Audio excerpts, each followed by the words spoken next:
I'll read. It says, "This was the purpose of the forced labor which Solomon imposed.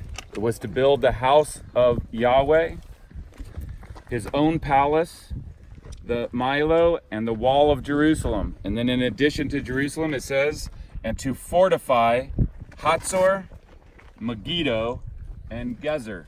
So here is a 6-chamber gate down here leading into Solomon's city. Do you see that? Yeah.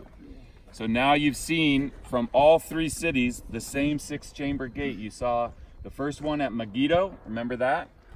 Mm-hmm. You saw the second one at Hatzor, which we walked through, and then now you've seen all 3 mentioned in 1 Kings 9:15, the Solomonic gate at Gezer. Now the Bible says this specific detail. It says that Pharaoh, the Pharaoh of Egypt, and it doesn't give his name, but the Pharaoh of Egypt's daughter was married Solomon.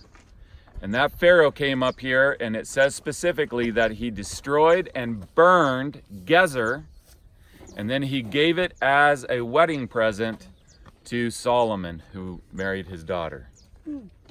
Now, the archaeology here, this is the Solomonic city that you're looking down, which is sitting on a burn destruction. That gate that you're looking at is built directly on top of a burn destruction. So again, we're talking about this, if we just take one thing that the Bible says about a site, and then a match. Here, it's the Bible says that there's a burn destruction, and then Solomon builds up and fortifies this city, and that's what we have, is a burn destruction from that time, and a city that Solomon built on top of it. Just like we have the ivory palace in Samaria, just like we have the fortress temple in Shechem, just like we have a fallen wall in Jericho that we'll see tomorrow. You can't make this stuff up. You can't go around burying all this evidence, so that people will find it later on. You didn't have to go far to burn their babies.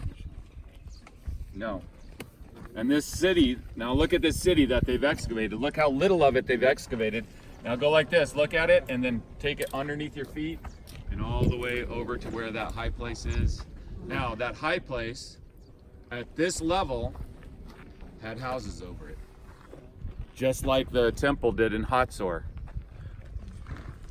However, the same practices broke out, as we talked about, both in the southern kingdom at Jerusalem and in the northern kingdom.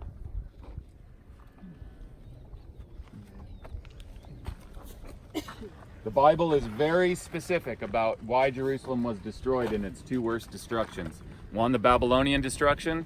That's when Jeremiah comes down from the Temple Mount with everybody following him. The elders smashes the pot on the ground, and he says, "Because you sacrificed your children here, then what just happened to this pot is going to happen to this city." Yeah. And then the 70 AD destruction, it happened because they didn't recognize their king when he came.